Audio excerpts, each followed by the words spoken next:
So today I would like to start by repeating just a question that we actually dealt with last week, but because Austin was not here last week, so I will just very quickly talked about it because it was his question. It was about dosa, the characteristic of dosa. So that class, Austin said that sometimes when dosa manifested as fear, then the characteristic seems like if it is said to be ferocity, then it seems like a little bit different.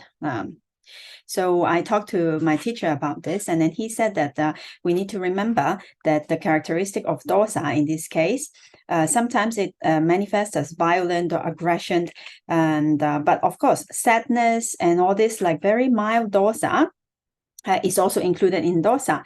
But he said that all these apply not only to outside. So when there is dosa, we are not only violent or have aggression towards the others, but to oneself as well. Remember, like the example being given, like dosa is like the fire that burns its own support, the firewood itself, no? So oneself is the firewood, let's say. So dosa, when there is dosa, the fire doesn't burn only outside, but it burns itself also. So let's say when we are, when there is fear in the mind, so this is like kind of an aggression or violent to oneself also. So that's why the characteristics are also to be understood in this way. Okay, so that was the only thing that I wanted to mention. Okay, so in this case, I will now share screen and let's pay respect and start the content of today. All right, so let's pay respect together by reciting Namo Tassa 3 times. Namo Tassa Bhagavato Arahato Sama Sambuddhassa. Namo Tassa Bhagavato Arahato Sama Sambuddhassa. Namo Tassa Bhagavato Arahato Sama Sambuddhassa. Homage to the sublime, the victorious, and the totally self-enlightened one. Okay, so today we are going to continue with the Sobhana Cetasikas, the universal ones. So last week, we have mentioned that whenever a kusala chitta arises, it always arises together with the ethically variable universal Cetasikas and then the ethically variable occasional ones. Maybe not all of them, then some of them. And then always together with the beautiful universal Cetasikas. And then the beautiful universal Cetasikas actually is the biggest group actually. They have like 19 of them. So a lot of good qualities here. So last week we have seen confidence, mindfulness, hiri and ottappa. And then we have seen the non-greed, non-hatred, and equanimity. So we have finished with this group. And today we are coming to the pairs. Okay, is everyone ready? Yes? Okay, good. So let's go to the pairs. Now here we have 6 pairs. The first one, in English, it is translated as tranquility of Cettasika and tranquility of Citta. So kāya-passaddhi and Citta-passaddhi. Now I will just introduce their names first, and we will go to them pair by pair, okay? The second one, lightness of Cettasika and of Citta, kāya-lahuta and Citta-lahuta. Then we have kāya-mudutā and Citta-mudutā, translated as the malleability of Cettasika and of Citta. Then we have the adaptability of Cettasika and Citta, kāya-kammaññatā and Citta-kammaññatā. Then we have kāya-pāguññatā and Citta-pāguññatā, proficiency of Citta and Cetasikas. Then we have Kāyujukatā and Cittujukatā. So uprightness of Cettasika and of Citta. So this, they are actually separated Cetasikas. So kāya-passaddhi is one, Citta-passaddhi is another one, but they comes in pair. So now let's just take this as an example and see what does it mean. Now here, kāya-passaddhi means tranquility, yeah? So kāya, this word here, if you see kāya in some other context, most of the time it is translated as body. But then here, what it actually means, it's also a combination or an aggregate. So it's like a group of something. So not the body, meaning the physical body here, but a group or a combination. Sometimes like we use this body, or even in English word, right? Like a group of people, like a body, a government body or something. No, so this kind of body is being used here. Okay, so here, this nama kaya actually, it means this kaya actually means nama kaya, mental group. So here it refers to the Cetasikas. So it does not refer to the body, like physical body, rupa here. Okay, so kāya-passaddhi. So here we translate it as the tranquility of Cettasika. And then the Citta-passaddhi, now this Citta is the unit of consciousness. So let's say this tranquility of Citta and tranquility of Cettasika. So, you know, Citta and Cettasika, they always arise together, right? So this kāya-passaddhi, this Cettasika and Citta-passaddhi, one calms all the Cettasikas and the other one calms the Citta. So both of them, they have a different function, but both of them, they arise together all the time. So the only important thing here is we have to understand is this kaya does not mean physical body. It means the Cetasikas. Okay, so let's take a look at their quality. I mean the 4 devices: the characteristic, function, manifestation, and proximate cause. Now, the characteristic of kāya-passaddhi and Citta-passaddhi is the quieting down of disturbance. So what kind of disturbance? So in Pali, it's a word that is mentioned. It's called dharata, meaning like stress, anxiety, anxious, or being hot, and like all these disturbances. So this kāya-passaddhi and Citta-passaddhi helps to quiet down all these disturbances. So imagine when we are doing good, when we are doing kusala, so these Cettasikas arise together, no? So the disturbances that are usually made by what? By defilements, right? So they are not there at that time, so it quiet down those disturbances. The mind feel tranquil in this moment. And its function is to crush such disturbances, and its manifestation is peacefulness and coolness. Now, its proximate cause is Citta and Cettasika itself. Now, many of the proximate causes sometimes shows like Citta and Cettasika. It seems like it doesn't say a lot, but actually, without Citta and without Cettasika, then it does not. The whole thing cannot function. Also, many times its proximate cause is like that. So imagine. Sometimes when our mind is like that, like having war and going on. So when there are defilements, so our mind looks like a little bit like this, right? So when there are beautiful consciousness or kusala consciousness arises in the mind, this kāya-passaddhi and Citta-passaddhi arise together, and it calms the disturbances in the mind. And so it becomes much more peaceful, right? So change to.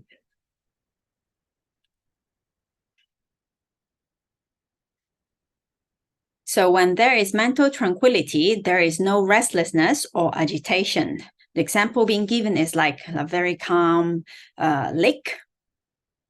We experience a cool state of mind without any attachment or aversion to the object that we are experiencing. So at that time, with the kāya-passaddhi and Citta-passaddhi, the mind feels cool, feels calm, feels very tranquil. And this Cettasika is to be regarded as opposed to the defilement of restlessness and remorse. So it's the total opposite of kukucha and udacha as well. No? Okay, so when this tranquility, of course, Cettasikas also does not work alone, right? So with the other beautiful Cettasikas as well, and also with the quality being developed, when a person gets fully enlightened, the person is calm in his mind, calm in his speech and action. He who has perfect knowledge is freed, perfectly peaceful and equipoised. This is the verse from the Dhammapada. So I just thought that as an inspiration to put this Dhammapada verse here to show the kind of calmness that we can achieve in the final goal. No? So we can imagine how it is, how peaceful it can be. Okay, so let's go to the next group. Kāya-lahuta and Citta-lahuta. So lightness of Cetasikas and Citta. Let's see the 4 devices. Now, the characteristic of kāya-lahuta and Citta-lahuta is the subsiding of heaviness. So since it is lightness, so it subsides the heaviness of the mind, right? So garu bhava is a Pali word for heaviness here.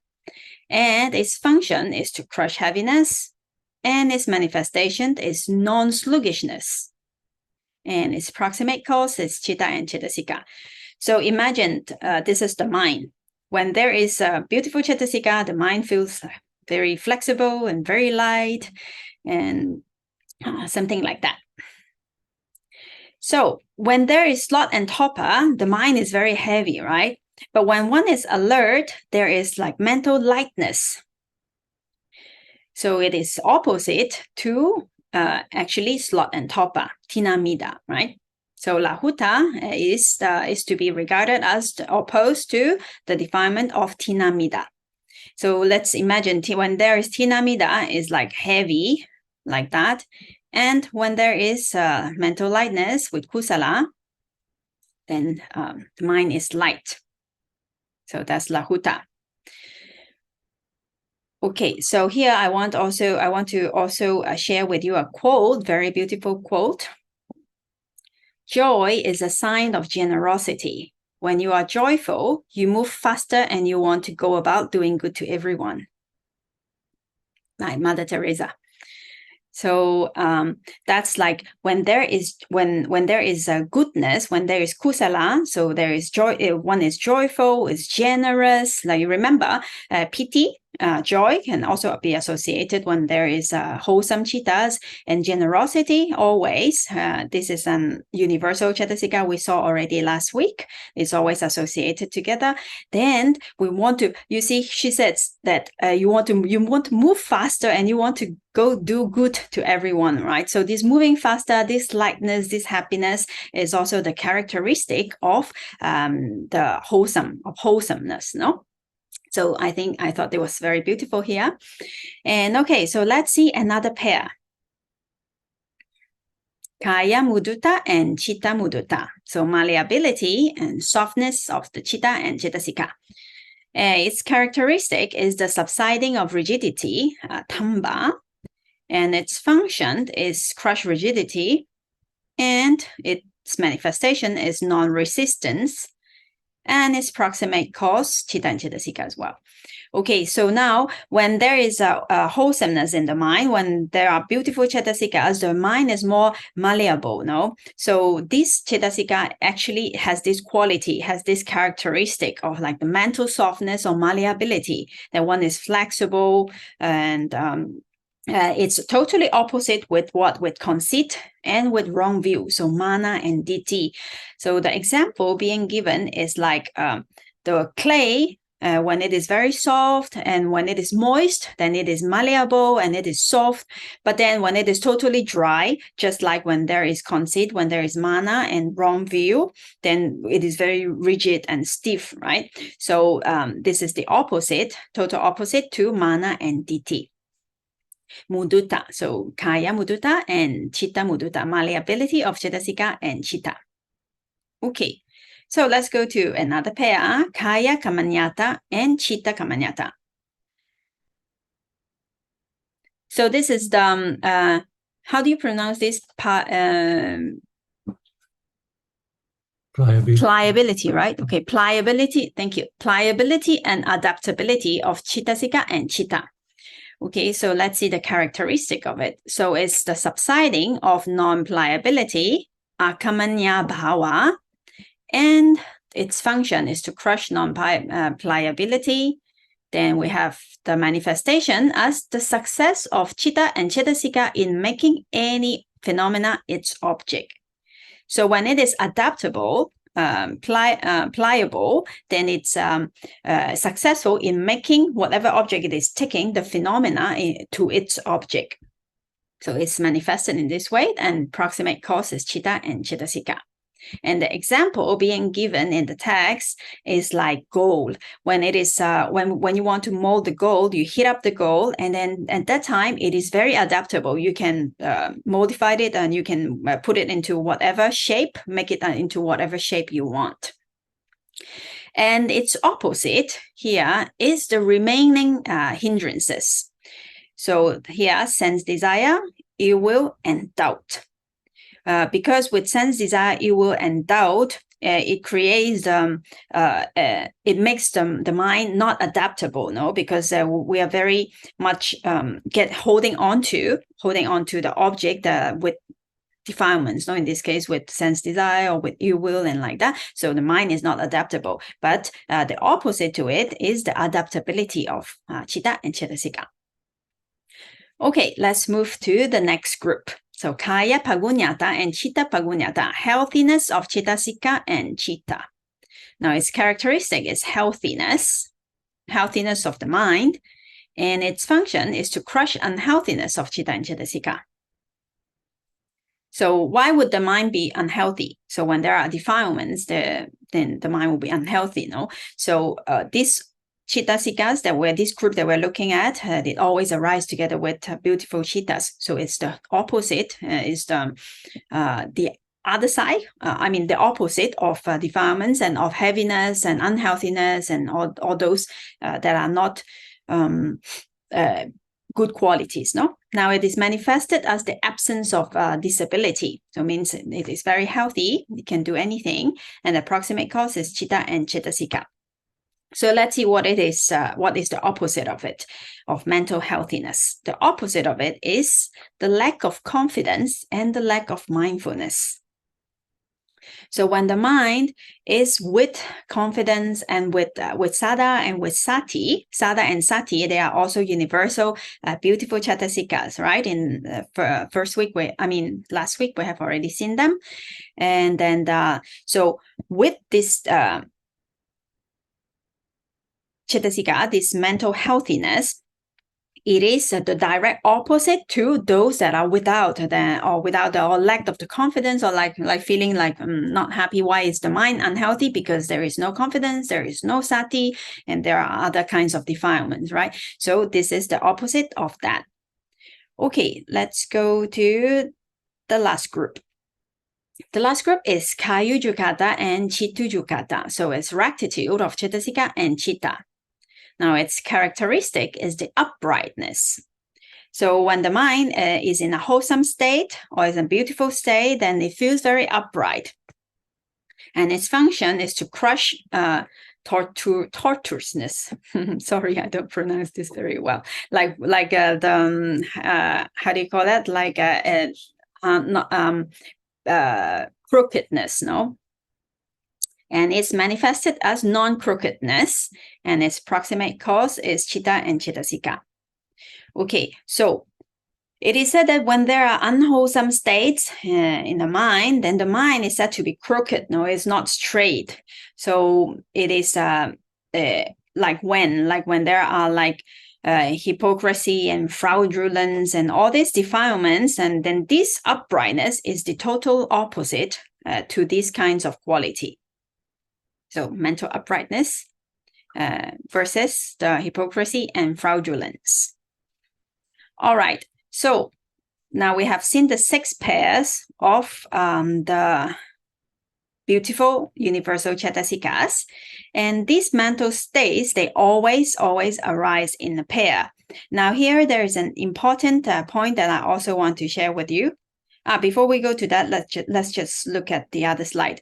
So when we are doing wholesome deeds, let's say being generous, and we're practicing or we're sharing knowledge with others, taking care of others, like in these cases, helping all these beautiful Cetasikas, they always arise together. So imagine whenever we do all these kind of actions, the mind feels tranquil, feels light, it's malleable and soft, it's flexible, adaptable, and it's healthy, and it's upright.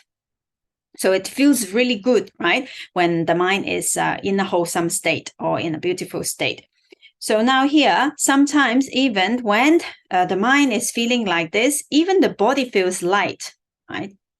We feel when we are happy, the body feels more energetic. We feel like we can jump, like where the body is light. And sometimes, have you heard that there are some meditators, when they are meditating, they can even kind of like levitate, right?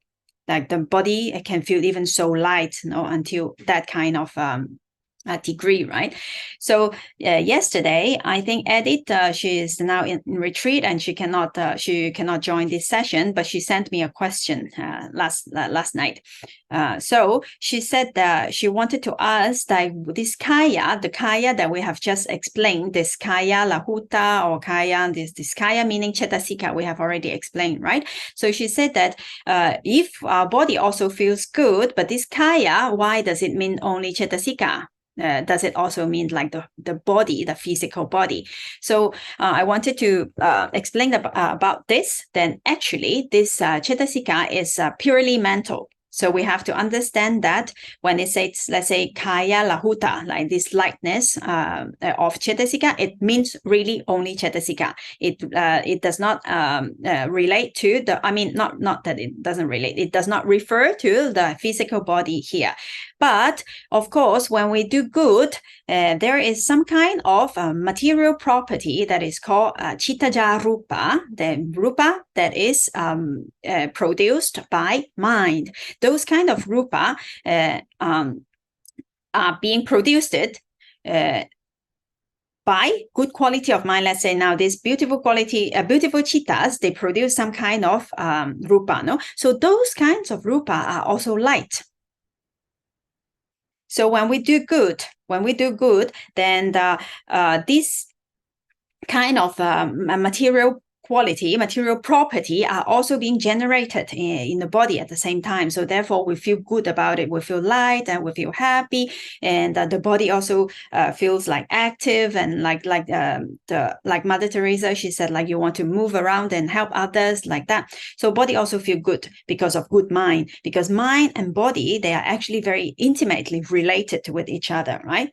But what I want to emphasize here is that this kāya in this Citta-passaddhi, it really just means the body, just mean the mental body, meaning Citta-passaddhi. It's not physical body, but physical body. Why does it feel good? Is because of those chitta that are produced by chitta. Now, if you imagine, this happens also with akusala chitta. When there is akusala chitta, let's say when there is a lot of dosa, let's say someone is in depression. So with dosa mula chitta, this dosa mula chitta, they also produce citta-rupa.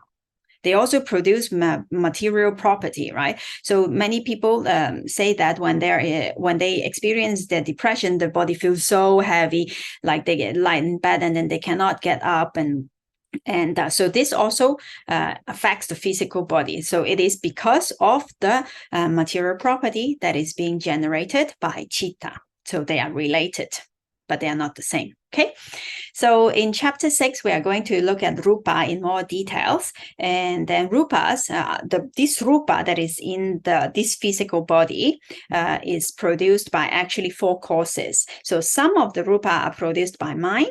So as we said, with the akusala chittas also, they produce like some kind of very heavy, the body feels heavy because of those kind of rupa, material property produced by these akusala chittas. And when it is like with the beautiful chittas, then the rupa that is being generated light and feels good. And then the other 3 causes, one is temperature. So it has to do with the temperature that is surrounding us. Like when it is hot, when weather is very hot and we go outside and that we sweat and all these things. So this is like everyday we experience. It's easy to understand, generated by temperature. And another cause of this physical body of rupa is nutriment. So it depends on the thing we eat. Also very easy to understand. And the last cause is karma. So previous wholesome or unwholesome deeds that we have done previously. All right, so about rupa, we will talk about it more when we arrive to chapter 6. And so here we will continue with the beautiful Cetasikas. Okay, so when we do looks like Claudia has a question. Oh yes, Claudia. Thank you, Ada. I wanted to ask, because when I read this adjective that you give to these Cetasikas, in my mind, like I think about the meta, because it's all related with that, like flexibility, healthy. But we are talking about something else here. Is that correct? We're talking about the mind. Yes, I know we're talking about the mind, but this quality seems to be meta. Lightness, malleability, adaptability. How the mind can have this quality if it's not meta?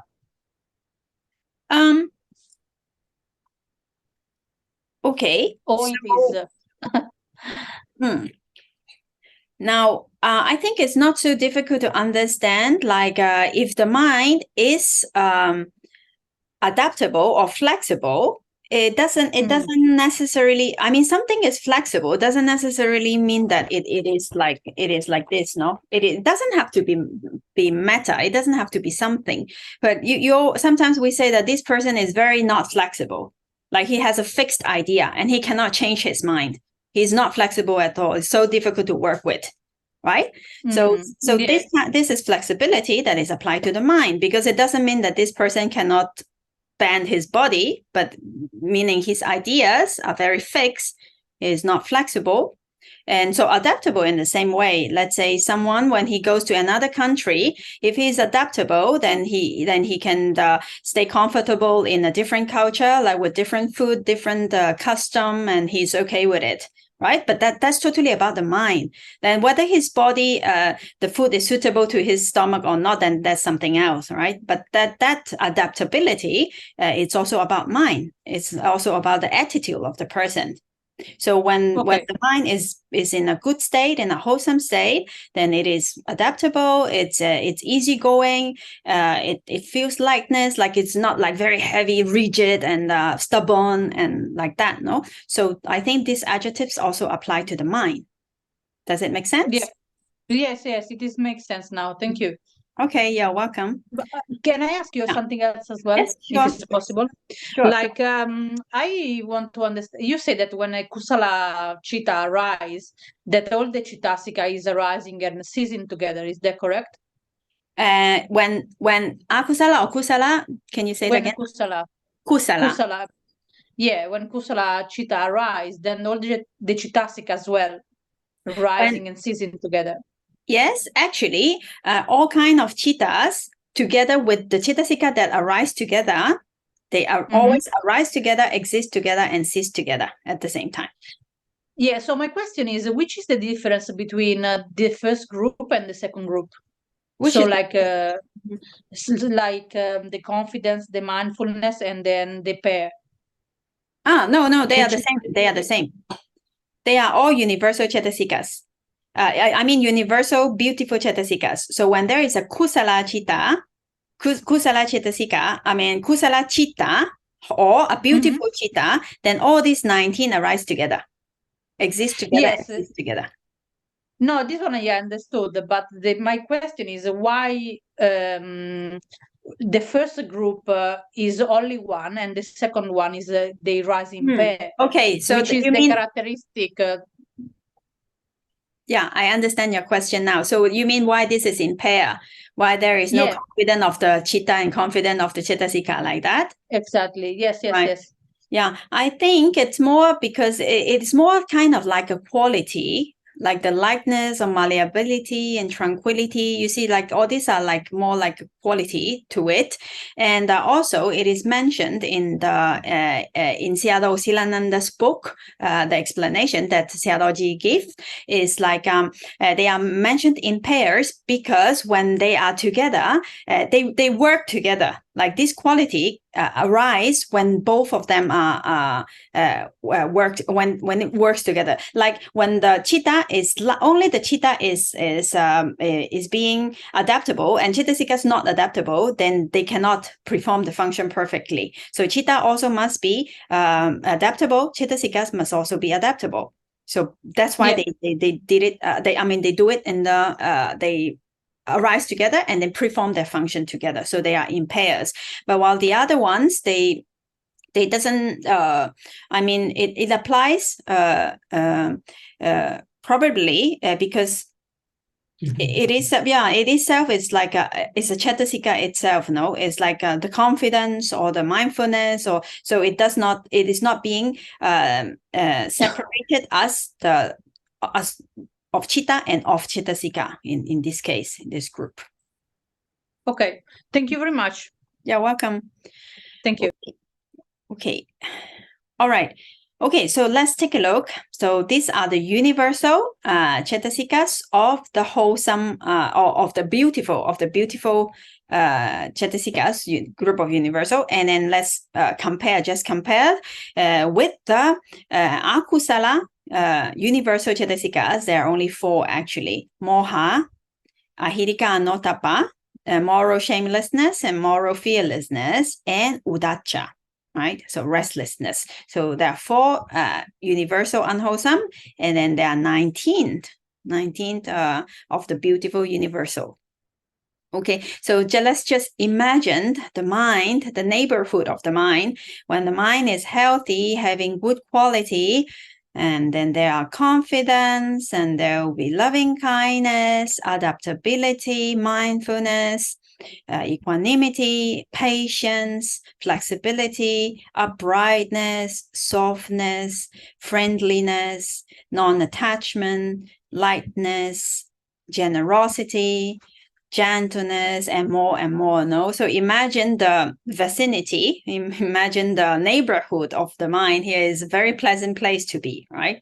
So when there is mindfulness, and also when there is a wholesomeness in the mind with all these different beautiful Cetasikas, so it's like we are staying in a very in a good neighborhood, no? And of course, if there is wisdom, it will be even better. But then you see that wisdom, we have not seen it yet because it is not a universal beautiful Cetasika. It is an occasional. So that means that sometimes it can be there and sometimes it is not always. When there is good quality of the mind, sometimes it is associated with wisdom and sometimes it is not. Now we have seen already the ethically variable ones and then the unwholesome ones. Now we're going to the beautiful, the last group actually. Okay. Now, the first group of the beautiful occasionals are called the Virati. So in English, translated as abstinences. What are they? So there are 3 of them. The first is right speech, samma vaca. Second one, right action, samma kammaññatā. Then we have right livelihood, samma ajiva. So these 3 are called the 3 viratis, the abstinences. So they are beautiful occasionals because they only arise on occasions, not all the time. When there are the beautiful cittas or wholesome cittas that arises, so sometimes it associates with this kind of Cetasika and sometimes not. Now we will go into details in a little while. Okay, let's see. The other one is Karuṇā, compassion. And then we have Muditā, sympathetic joy. And these 2 belongs to the Appamaññā group, the Limitless, right? Okay, we will also go into the details. Now I'm just introducing all the Cetasikas that belong to this occasional group. And then we have Paññā, wisdom, which is kind of the king, right? And so, okay, so we have these 1, 2, 3, 4, 5, 6 of them. Okay, so let's go to the Virati group first, the abstinent groups. So you may be familiar with these ones because it is actually 3 of the Noble Eightfold Path, right? Right speech, right action, and right livelihood. The part that belongs to Sila, right? The Sila group here. So actually, there are 3 Cetasikas here. Okay, now, in the Noble Eightfold Path, well, you see that there are 8 of them, and then these 3, they are collectively called the Viratis, also the Sila path called Viratis. So let's take a look at what are they. The first one, right speech, samma vaca. So these Viratis, as you may guess by its name, when you see abstinence, that means like there is an occasion for something to happen, for us to do something wrong, but then we abstain from doing it, right? So that's why it's called abstinence. So maybe sometimes like in day-to-day, like when we are doing good, of course, when we are doing good, when there are beautiful chittas, beautiful qualities and beautiful states in the mind, we are not telling lies. That's obvious. But this virati, this right speech, does not arise at that time. Why is that so? Because there was no occasion. So here, for these Cetasikas to arise, there must be an occasion. So let's say there is an occasion for one to say a lie, but then one thought about, no, I will abstain from doing this. This is not good. So during that time, these Cetasika arise. So that's the right speech, because instead of doing wrong speech, then we choose to abstain from it. So right speech. Also, when there is an occasion for saying harsh word, we decide not to do so.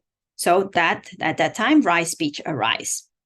So abstaining from the 4 kinds of wrong speech, which is telling lies, slandering, and using harsh words, and speaking not useful things. Things that does not contribute to the cultivation of good qualities, like those kind of useless speech. So refraining from those are called right speech here. Okay, then let's go to right action. So right action is when there is an occasion for someone to, let's say, harm or kill some beings, or stealing something, or perform the sexual misconduct, and then one refrained or abstain from doing so. So at that time, at that moment, right action, this cetasika, this abstinence virati, arise in the mind of that person. Now let's see right livelihood. Now, right livelihood is when someone, his job is to involve some kind of wrong action or wrong speech.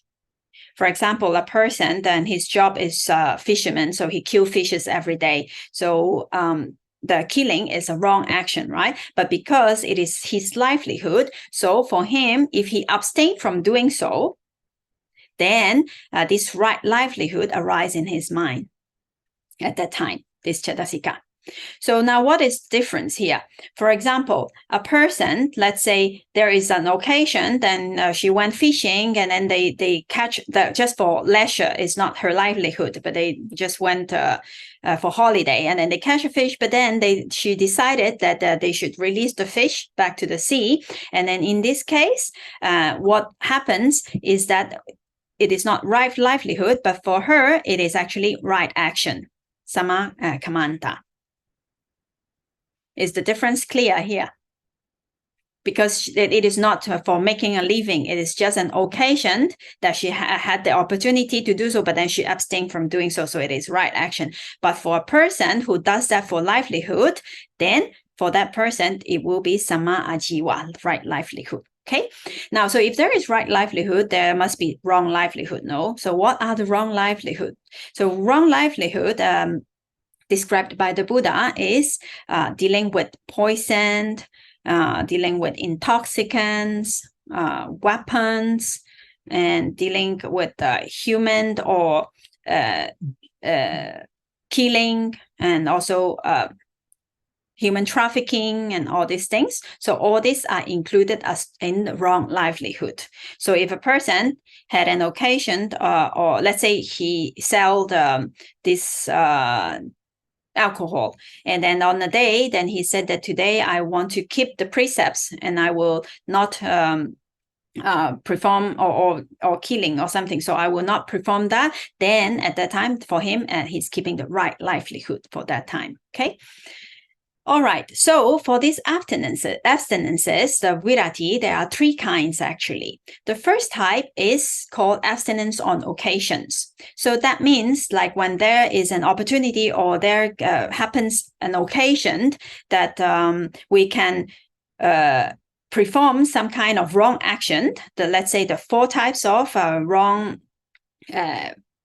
verbal action and the 3 types of the wrong bodily action, right? So at that time, we thought, oh no, I should not do this. And when we abstain from doing so, that kind of, that is the first type of virati. In Pali, it's called sampata virati. So abstinence on occasion. Now, the second one is called abstinence by taking precepts. So in the by undertaking precepts. So in Pali word, it's called samadhana virati. So what does that mean? Let's say in the morning, as this person, he went to the monastery and then he met the Bhante there and then he take the 5 precepts. So after taking the 5 precepts, then in the afternoon time, then he had an occasion of let's say telling a lie, and then he refrained from doing so because he remembered, oh, I took the precepts today, I should not be telling lies. So then he refrained from doing so. So that kind of virati is called virati by undertaking precepts. So actually the Cetasika is the same, but then it's just the reason of why it arises is different, because he took precept or because just naturally he or she refrained from doing so, right? Okay, now another thing that we need to pay attention to is that these Cetasikas, this right action, right speech, and right livelihood, they do not arise together. So they arise, depend on the occasion, one by one. Right? So let's say if we decided to protect life, to protect the animals and not killing, which one do you think it arises? Which virati? Right action. Exactly, right action, right? Because there's nothing to do with right speech here, no? He's not telling lies, no? So they arise in that occasion, only the right action one arises, not the other one. Okay. Now, let's see. So how about if there is an occasion where he or she can take something from someone, but she decided not to. And so in this case? Right action. Right action. Thank you. Okay. Right. Okay. So when there is an opportunity for having a sexual misconduct and he decided that I should respect my partner, in that case?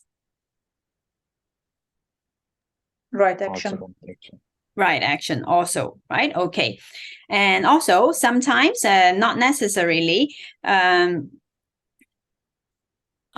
yes. Yeah, sorry. Yeah, that's right. Okay. Then how about this one? Now, when a person, he decided to not take alcohol, because he's taking the Uposatha day or something, not just Uposatha day, because he has taken the 5 precepts.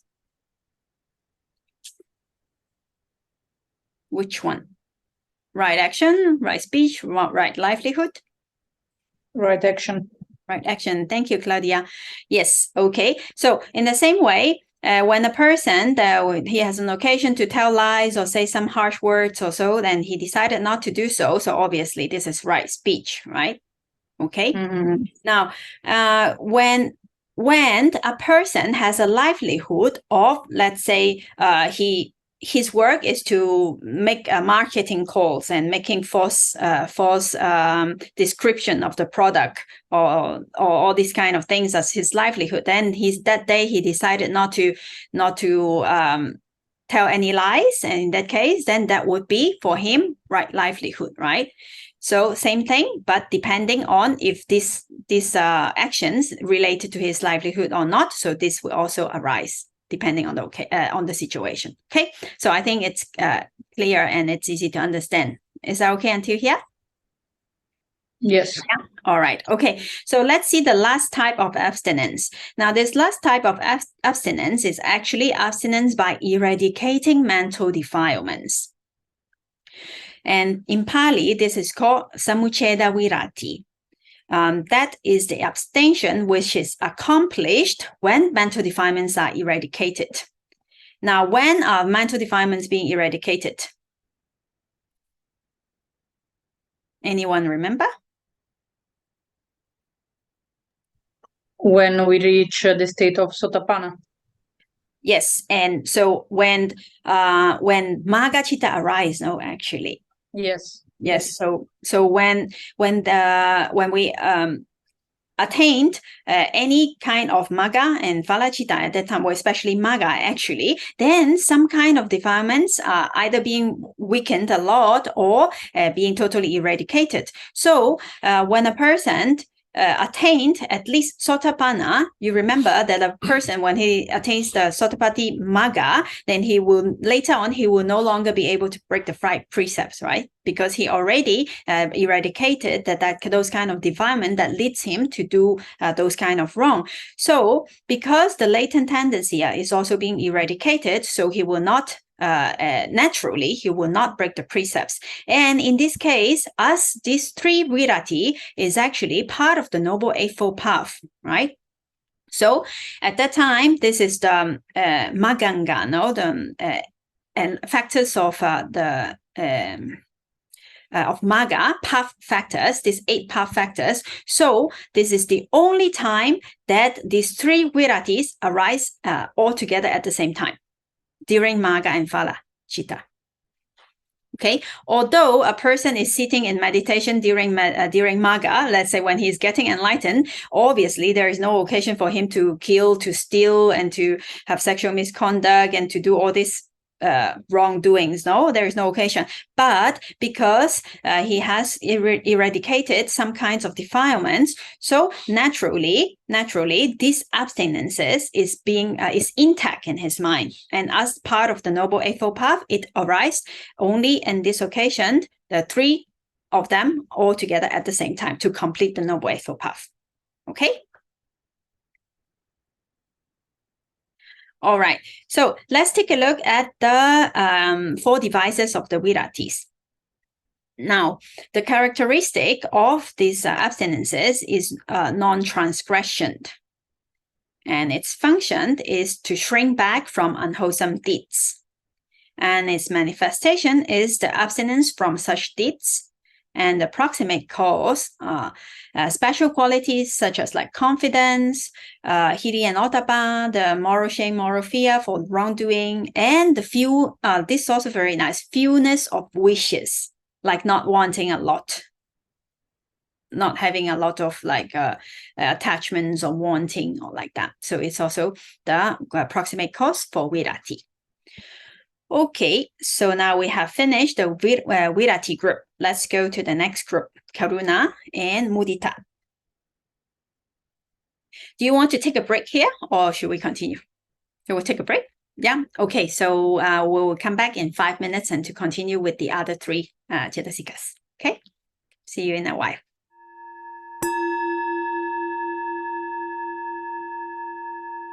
Okay, welcome back, everyone.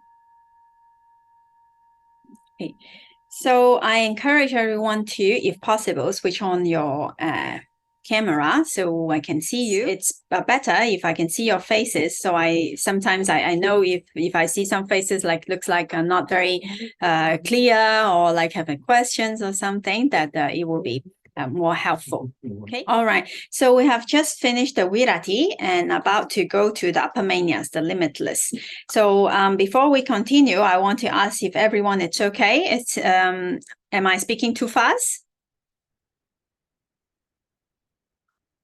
Yeah. Too much content? Yes. Yes. I see some faces. Yes. Okay. Okay, so I will try to slow down a little bit, but sometimes I get faster and faster. So stop me if I'm getting too fast, or if you have questions, or if you need more time to digest. And actually, because this course, as you know, as you have experienced, we do not really have a time limit. So it really depends on us, because the purpose is to understand the content and to understand better. We're not preparing for an examination or anything like that. So if you think that we need more time to digest, and we think that today that much content is good enough, then we can continue next week. So we are not in a hurry to finish everything also. So feel free to let me know that if you think that, okay, that's too much information for today, I can't take it anymore, and that we need some time to digest, then we can also stop anytime. Okay, so how about now? Are we okay? Still okay to go on a little bit? Yeah. Okay. And the good thing is also we have the video. So I encourage you also to sometimes if the content is, because the Abhidhamma itself is a lot of information. So it's not that I want to like explain so many things. Actually, we are actually explaining just superficially, like going through the items, right? Okay, so in case sometimes we forget something, it's usual and it's normal. So don't think that you have to remember every single thing that we have to explore. I also sometimes don't remember, but the good thing is we have the videos and we have books. So if we forget something, we can always go back and check. So thanks for switching on the videos, and it's really made me happy to see everyone here studying together.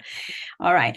Okay. So let's continue a little bit with the Appamaññā, the limitless. Okay. There are actually 4 Brahma Viharas, right? Now let's just take a look. Why are they limitless first? Now, when we practice the 4 Brahma Viharas, the sublime states, and we have Metta, Karuṇā, Muditā, and Upekkha, and these 4 together are called the Appamaññās. So when we practice first, I think maybe many of you are familiar with the metta practice. No, first, what do? We wish who?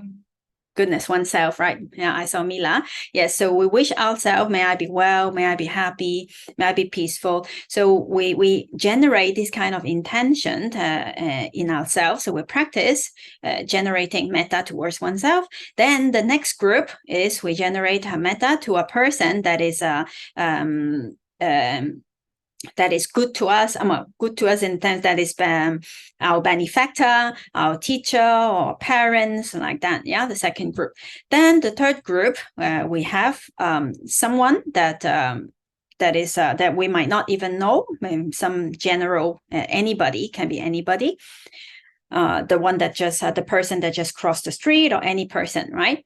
Then the next group, there will be someone that maybe it could sometimes it's said like an enemy, or if we don't have an enemy, someone that we don't like. If we don't really have someone that we don't like, there's someone that we don't feel so comfortable with, like something like that. Yeah. Then after that, then we expand to the whole all beings, including animals and all beings in the whole world, then even all beings in the universe, right? So in that sense, the object or the person that we generate this kind of loving kindness or compassion, mudita, joy, sympathetic joy, and equanimity is limitless. So therefore, they are called limitless here, Appamaññā. Right, this 4 Brahma Vihara. And now coming back to the question, then why these 2, only Karuṇā and Muditā is included in this Appamaññā group here? Now the answer is, actually, we have already seen that metta is actually which Cetasika? Adosa, right? Non-aversion. Last week we have already seen that metta is actually adosa Cetasika, included in adosa. It has its own characteristic, and so, but because not all adosa are metta, it has to be especially developed in order for it to become metta, right? But in terms of ultimate reality, it is the Cetasika of adosa. So it is a universal Cetasika that we have already seen. So therefore, it accompanies all kinds of wholesome mind and beautiful minds. So therefore, it is not an occasional in this case. Then how about upekkha here, the equanimity? Tatra majatata, no? In ultimate reality, actually it is. So that is also a universal wholesome Cetasika. So therefore, these 2 is already included. It always arises together with all kinds of beautiful chitta. But then these 2, it does not always arise. It depends on the situation.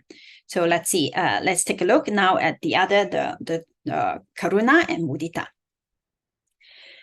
Now, Karuṇā, translated as compassion, is characteristic is to the promoting the removal of suffering in others. Its characteristic is the promoting of the removal of suffering in others. And its function is not being able to bear others' suffering. So when we see somebody suffering, then when the Karuṇā is working, and they say that the mind cannot bear the other people's suffering, so I want to help to remove the suffering of the other person. And it is manifested as non-cruelty. And its proximate cause is seeing helplessness in those overwhelmed by suffering. So how will compassion arise if we do not see the suffering of the others, right? So first, the proximate cause must be we have to see that someone needs help. Someone is overwhelmed by suffering and they need some help. So Karuṇā arises and try to help the other person, right? Okay, so when we studied metta, loving kindness, and equanimity, tathara with that one, that two limitless, that two Brahmavihara, sublime state, then we have seen that there are far enemies and close enemy that we have to be careful of. Remember, like loving kindness having the far enemy of like cruelty, but then it's not cruelty, sorry, of dosa, and then the close enemy as the attachment, right? So now Karuṇā also has a far enemy. So the far enemy of Karuṇā is cruelty, and which is easy to understand and easy to avoid in this case. But the close enemy are those that we need to be careful of. So close enemy of compassion is the first one, sorrow. So when we feel like the suffering of another person, sometimes we fall into feeling sorry for the person and feeling sad and like that. But as we all know, sorrow is actually what? Dosa, right?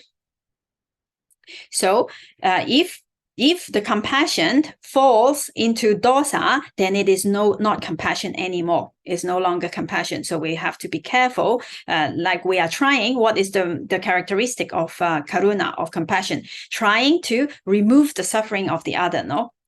So promoting the removal of the suffering of the other. So it's like the helping, but not for feeling sorry and like feeling sad about the situation of the other person. So we have to be careful of this one. And this compassion also have another close enemy, and that's actually anger. Sometimes we are angry with those who afflict injury or afflict suffering to the other person, no?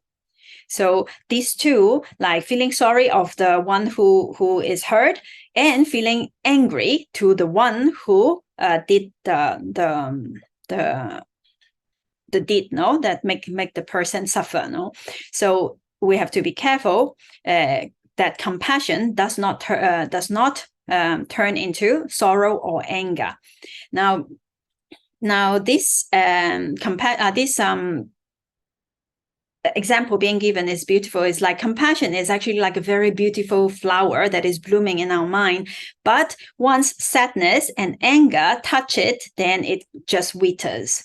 So that beautiful flower, the compassion, is not beautiful anymore. So we have to be careful whenever we feel empathy, we feel the suffering of the other, not to get into sorrow and anger, which are included in the unwholesome mind state of dosa, right?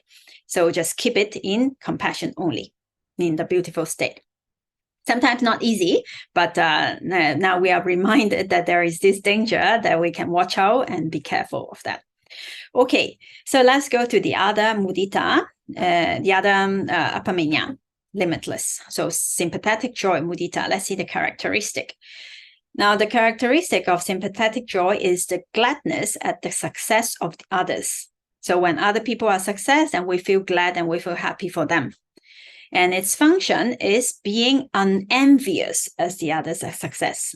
So feeling not envy. Like sometimes when other people are more successful, then we are not happy about it. Right? Sometimes when there are defilements, no, but feeling really happy for the other person's success. So that's the function of muditā. Okay, so its manifestation as the elimination of aversion. So no dosa, no aversion, and its proximate cause is seeing the success of others. Now its far enemy is very obviously jealousy.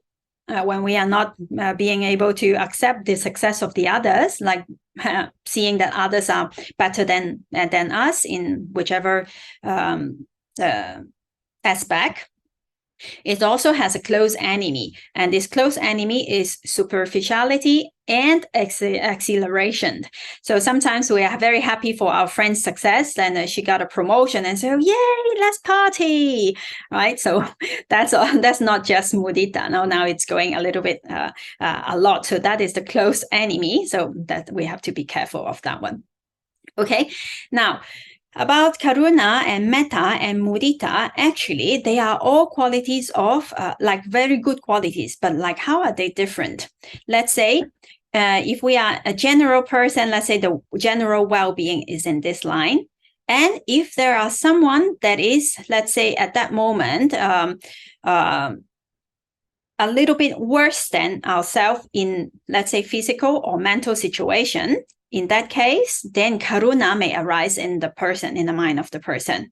And when another person is more successful and more mentally and physically better than us at that moment, then this is the object for mudita to arise. So sympathetic joy at the success of the others. But now we have to know that this well-being line, it can move, right? So it can go up and down. So it's not necessarily like in which level it is worse or in which level it is better. So it really depends. So therefore, depending on the occasion and depending on the other person, this Karuṇā and Muditā will arise only occasionally. Is that clear? Because if the person is better than us at that time, then mudita will arise. Compassion will not arise because it does not apply, right? He's not having suffering that we want to help him but help him come out from. So therefore, mudita and therefore Karuṇā also sometimes they are only occasionals, not all the time, depending on the object or the person, right? Okay. Until here, everything good? Okay. I have a question about compassion. Yes. When you realize that somebody is suffering and you feel compassionate for them, it is possible that you perform some action that make them suffer? Yes. Even though you do it with compassion and you know it? Yes, because now we are needing this last Cetasika. Okay. Because wisdom must be there. Because sometimes we may be compassionate, we want to eliminate the suffering of the others, but we have no wisdom, and we actually we think we are helping, but we're doing worse. Right? It is possible, right? So only being compassionate is not good enough. We must also have wisdom. If we want to help, how to help? Which way is the best way? My example, I'll make you an example about it, okay? Okay. And see if okay, so maybe somebody is very attached to you, correct? And you do not feel the same attachment. Mm-hmm. So you, for instance, when you start to practice meditation, you get quite detached from the people around you. And, like they wonder why. And so, like you see them to be attached to you. And so you step back and you get far away from them. And this is the results. They suffering because of it. But you do it because you are compassionate of them and you don't want them to suffer. For this, you choose maybe to not talk, or like to do not see them often, to just let them come down. Yes, I understand now the example, and just a few commentaries, comments on it. So at the end, I will go back to this Cetasika wisdom, right? Yeah, because this is most important. Because sometimes you see, when we practice, we think that we need to get detached, but actually, being cool to others is not necessarily detachment. So the Buddha does not advise everyone to be detached and everyone go live in the forest and don't see anyone else, right? He does not advise like that. But even the monks, they live in community. They have to, they also meet lay people and then they talk to them. So being cool and being, how do you call that? Like having a mental coolness, like this attitude, it does not necessarily reflect real detachment. Because when you see, when you read in the suttas, you see the Buddha, also he's very kind. He is very loving to other people. No, he is not like having a very cool face and I don't care, no? He is not really like that. So detachment, what does it really mean? Detachment means mentally detached, not only physically detached. So meaning you can be kind, we can be kind to others, but at the same time, we are not attached to. That does not mean that we have to, no, we don't have to be kind with others, no, and we have to be like having distance from the other. But how do we act kindly, generously, being with someone, talk to them, but not attached? So that's the homework, no, that's the task that we all have to do, right? This is very difficult. It is difficult, but anything that is worthy is not easy. Absolutely. Yeah. Yes. So, yes. So sometimes, really, like this paññā is so important. Like when we want to do something, how to do it in the right way. Sayadaw Tejiniya, my meditation teacher, he always said, if you want to help someone, be careful. He said, if you want to help someone, be careful. So now I'm passing his message to all of you. If you want to help someone, be careful how to do. Yeah.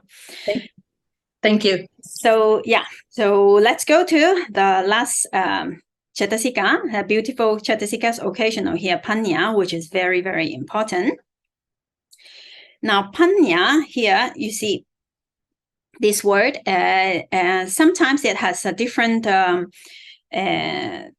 Pali synonyms. Sometimes you see it as jnana, sometimes amoha. So, but all of this means actually wisdom.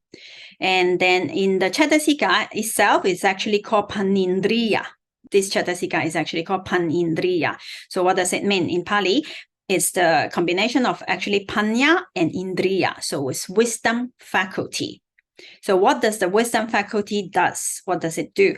So it exercises predominance over other mental factors in comprehending things, in understanding the real nature of things. So that's what this panindriya, this wisdom faculty, does. Okay, so let's take a look at the 4 devices of panindriya wisdom. Now, the characteristic of wisdom is the penetrating things according to their intrinsic nature. So looking things really as they really are, no? Into the real nature of the things, to penetrate through according to their real nature, not just a superficial understanding of the thing, no?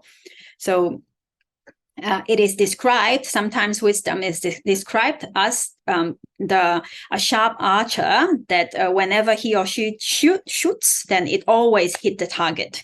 So in the same way, paññā always hit the target. And paññā or jnana or amoha, that which penetrates or understand the true nature of thing is what it actually does, no? So the characteristic of wisdom, and its function is to illuminate the objective field like a lamp. So it's like light. So when there is darkness, like moha, delusion is compared to darkness. No? So when there is no light in the room, then we cannot see things. But if there is light, the room is illuminated, and when we see things clearly. So in the same way, when paññā arises, it's like illuminating the object, and like in a room very dark, then when there is light, then now we can really see. We can really see what happens. I mean, what the true nature of things. Now, talking about Sayadaw Tejaniya, a meditation teacher, and I wanted to share with you something. And there has been, in the past, in an interview, some yogi, meditation practitioner, asked Sayadaw, I have already seen that dosa, or I was just giving an example now, dosa is not good. Like when there is anger, the mind feels bad, and I know it is not good. I have already understand it's not good, but why am I getting angry again? I already know it's not good, but I still do it. Then you know what Sayadaw said? Sayadaw said, because the light of our Paññā is like this, our torch, that much at the moment. So it's not good enough. So we have to keep practicing and keep practicing. So if our wisdom torch is just like this little tiny light, so it is not possible to illuminate the whole room, to see things really, really clearly, right? So yes, we have some light, but it's not enough. So we have to cultivate and cultivate until our wisdom is like this super spotlight. And then by that time, then anger will arise less and less and less, no? Because wisdom is also like making a fire. We have to be taking care of it. We have to constantly feed it with more fuel, and then we have to take care that the wind is not coming. We have to give some oxygen, then we have to take care of it. If there is some kind of insight, some kind of wisdom we generated, and we just leave it there, and eventually we may forget, and it may die out because we are not enlightened yet. This wisdom is not fixed, is not for sure. So we have to keep taking care of it, keep growing it, and for it to grow into such a campfire that it's hard to extinguish, no? So therefore, we have to keep continuing. All right. Okay, let's go to the manifestation. So when there is wisdom, there is it is manifested as the non-bewilderment. So when we see things clearly, then we understand the true nature, then we are sure about that thing. Then we are not deluded. Then Paññā, here, this non-bewilderment is compared to a guide, like a guide that can take us through the wilderness jungle without mistake. So when there is wisdom guides us through difficult paths, like the guide in the jungle. Okay, now its proximate cause for wisdom is wise attention, yoniso manasikara. Okay, so that's the four devices of wisdom. Now we have to be careful here that wisdom is not the same as knowledge. I think all of you understand this, right? Because there can be a lot of different kinds of knowledge. People can know a lot about many different kinds of things. They can be super knowledgeable about Star Wars. People can be super knowledgeable about wine and maybe some kind of Nintendo games. People can be very, very knowledgeable, and sometimes even with knowledgeable of like how to use computer and to steal something like credit card number or whatever. No, but so knowledge is different from wisdom. Yes, Austin has a question.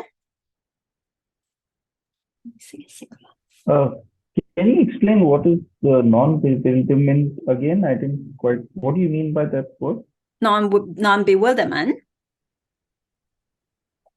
The manifestation of wisdom, right? Yeah. Yeah.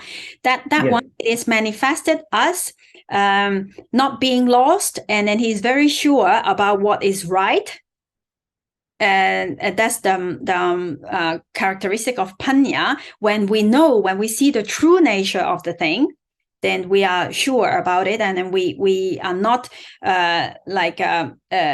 having this like how is this like this? Is this like that? Like we don't feel that way. So the example being given in the text is like a guide in the jungle. If a tour guide in the jungle, if he shows if he is to guide everyone out of the jungle, he must know the way very well. He is very sure about the path. He knows where to go. How are we going to walk this way? So he is not doubtful or bewildered in this case. So that's the manifestation of Paññā. Thank you. Welcome. Okay. So coming back here, we just talked about like knowledge is not the same as Paññā. So what is Paññā? What does Paññā knows? What does wisdom know if it's not about this kind of general knowledge? Then Paññā is best demonstrated with respect to Vipassana meditation. Now, with Vipassana meditation, we take notes of the objects we observe, no? So we know the cause and the effect of things. And then Paññā knows cause and effect. Paññā knows nama rupa. So in Vipassana meditation, those are actually what we want to observe, no? What we need to understand with wisdom, right? And also, what does wisdom also know? It also knows the Four Noble Truths, and also the Noble Eightfold Path, and all these other things or phenomena in its ultimate reality. It can also know what? It can also know the defilements, the 3 unwholesome roots, the 3 beautiful roots, like it knows the Cetasikas, the characteristic of this. So with this Paññā has the power to destroy or to totally eradicate defilements. So that is what Paññā is. Okay, and it leads to enlightenment. So that's why it is a very important Cetasika here. Okay, so let's see. So that's about the beautiful occasionals here. So we have 3 Viratis, Limitless, Appamaññā, and Wisdom. Yes, Claudia? Last lesson, you said that at a certain point, Paññā will substitute Sati. It will not substitute. Sorry? It will not substitute it, but it will. Can I repeat that part? Yeah? Yes, please. Okay. So when we were talking about this, we were actually talking about the 5 faculties, the 5 friends of our meditation, right? So what are they? Sati, then we have Saddha, Paññā, Saddha, confidence and trust, Paññā, wisdom, we have effort, Viriya, and we have Samadhi. 1 point in concentration, right? So 5 of them. So remember the charioteer with the four horses. So Sati is the one that is driving the car, and then the 2 pair of horses are wisdom and confident, and then we have Viriya, effort, and concentration, right? So we are saying that these 2 pairs, they must be balanced, right? And Sati is the one that knows whether they are balanced or not. Yeah, so in the beginning, Sati leads the way. So with Sati, because remember, mindfulness is also a universal, beautiful Cetasika. No? Without mindfulness, we won't even know whether these qualities, whether they are being cultivated, whether they are in balance or not. So Sati is important, and it can never be too much, right? So therefore, we said Sati leads the way in the beginning. But later on, Sayadaw U Tejaniya, meditation teacher, he said that Paññā must lead the way. Because actually it is Paññā that now we come to the point of Claudia. So Paññā, it leads the way, not meaning that it takes substitute or take the weight of take the place of Sati. No, it won't, because Sati is still necessary. It still have to perform its function. But in the beginning, Sati guides. So let's say in terms of meditation, first we have to have mindfulness. Then all other kusala can be cultivated, no? More samadhi and more paññā, more wisdom, yeah? So therefore, first Sati. But when our practice become more mature, then Sati is, let's say it already has a momentum. It is kind of with us, yeah? So at that time, what do we need more? Not Sati, right? What we need more is wisdom, paññā. So at that time, wisdom must lead our meditation. It must be the head, not Sati anymore. Can I make an example for understand if I understood? I think so. Okay. Like, for example, after a few months that you practice meditation, you know that drinking is not good for you and is unwholesome. This is the way that is that correct? I mean, you have wisdom on these things. Yeah, in a general example, yes, it can be explained in this way. Let me try to give another example. Yes, let's say in practicing meditation, in the very beginning, we think that our practicing meditation is good, and we should try it, and then we try to cultivate more sati. Then at the beginning, then we try to cultivate mindfulness. We try to be mindful, and then because there is mindfulness, then concentration become better. Then our understanding also grow. Yes, so everything becomes better and better, and at that time, then the mind understand. Now wisdom is growing. Now it understand that, oh, being mindful is good. Like our mind quality is getting better. Then at the time, wisdom is leading the way.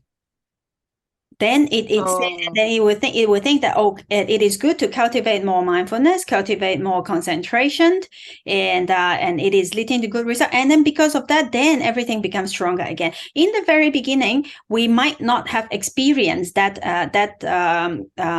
feeling of, let's say, calmness and understanding, and how it protects us from those defilements, from dosa and from lobha and from all those things. In the beginning, because of sati, then sometimes it is possible. Then these defilements does not arise so much. Then sati is leading the way. Mindfulness is leading the way. But then when wisdom becomes stronger and stronger, then the mind understands how good it is, and then it leads the way, and it decides to practice more.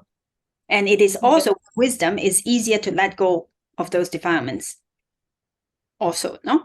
So in this way, then Sayadaw Tejinen mentioned that later on, then wisdom must lead the way. Is that clear? Thank you.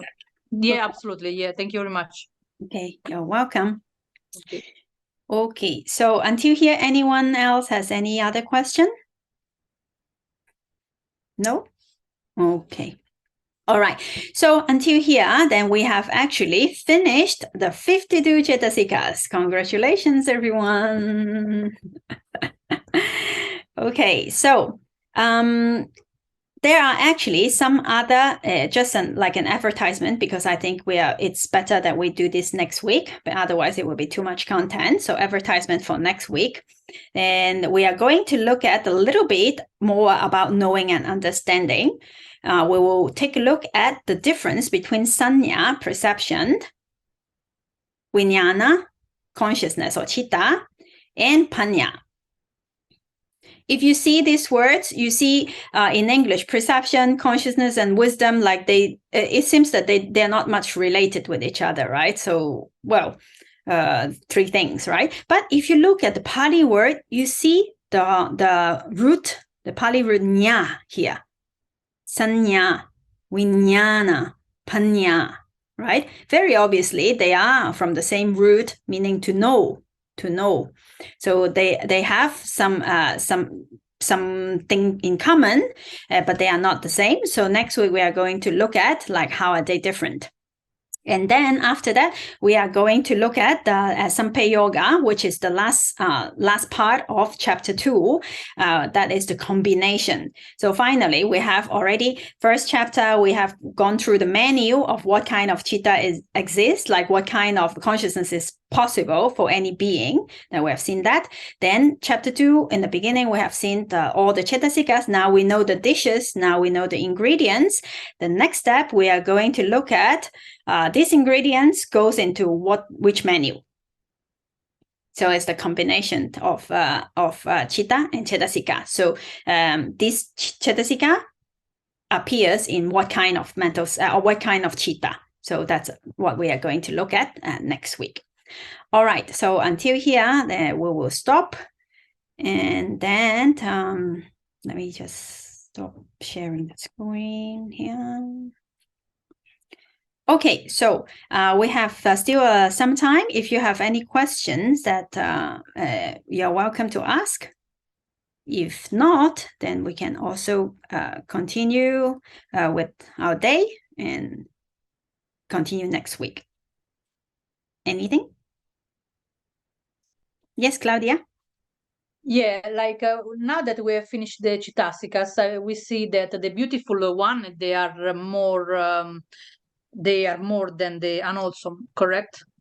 So this means that the beautiful one is more complex. Like they have a more complex characteristic than the unwholesome one.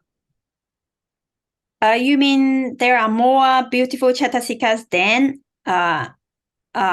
unwholesome Cetasikas? No, I mean that, like the characteristic of it, of the beautiful one, because they are more, when they arise and cease, they are more complex compared to the unwholesome. The Citta, you mean? Yeah, the Citta, sorry. Yeah, it has more ingredients, let's say. Yeah, for this reason I'm saying, So because they have more ingredients, they are also more, I don't know, like, and a rice, steam rice is, with the flavor is not that good like as in a tiramisu. So this is what I'm saying. Yeah, well, obviously, a wholesome Citta tastes much better than an unwholesome Citta, no, obviously. But one time, I want to share this with you. This is really interesting. So now we see that the wholesome Cetasikas are beautiful, well, not wholesome, beautiful, because they also associate with Kriya Cittas, right? And resultant consciousness also. So beautiful Cetasikas, they are more. Even the universal, they are 19 of them. But the unwholesome Cetasikas, they are less, right? So only 4 universal and other occasionals, no? So one time we asked Sayadaw Nanda Malabiwamsa in Myanmar, we asked, Sayadaw, there are so many beautiful Cetasikas and there are so few unwholesome Cetasikas. But why are those unwholesome Cetasikas like so sticky, so strong, and then we cannot get rid of them? There's so many good ones that you should be able to fight them easily, no? Then you know what Sayadaw said? Sayadaw said, have you ever watched Animal Planet? Have you? Yes, like some animals documentary. Have you ever watched animals documentaries? Yeah, I think we all did. Okay, then Sayadaw said, the group of the wholesome Cetasikas are like a group of impala. The impalas, they are going in the African plain. They go in group, no? Many of them, hundreds of them, right? And they go together. And what happened when only one single lion comes? What happened? They all ran away. Yeah. So those agusalas, they are so strong. They are like the lions and the tigers and those fierce animals. But that does not mean that the impalas are weak, but they are gentle. They are goodness. So only if they know that they are together and then they are powerful, right? If hundreds of impala work together, surely the lion it has no chance. Right. So in nature, actually, beautiful Cittasikas, they are gentle, but they are strong as well, especially Paññā, no, especially wisdom. That is the one that can eradicate all kinds of defilements. Imagine. Right. They are strong, but we have to cultivate them. We have to cultivate them. And although the defilements, although they are few, but they are fearful, no? They are like, fierce, no? They are like those lions and those dangerous animals, no? So this example Sayadaw gives. So although they are big in number, we need to cultivate them in order to counteract the defilements. But at the end, beautiful Cetasikas, they are more powerful in the sense that wisdom can totally eradicate unwholesome defilements. But defilements can never eradicate kusala. Can never eradicate goodness. Yeah. Okay. So any other comments or questions? No? Okay. So in that case, let's close by making a wish that may our effort of studying and practicing together be conditioned for the attainment of Nibbana and also sharing merits to all beings. Okay?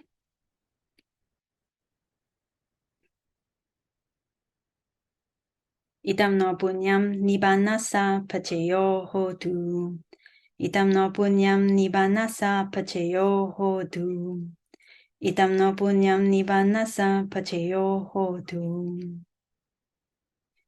Idam no punyam sabba satannam pajima. Itam no punyam sabasatannam pajima. Itam no punyam sabasatannam pajima. Sadhu, sadhu, sadhu. Sadhu, sadhu, sadhu. Okay, thank you, everyone. Now we'll continue next week. Thank you. Have a great week. Thank you so much. Have a wonderful week.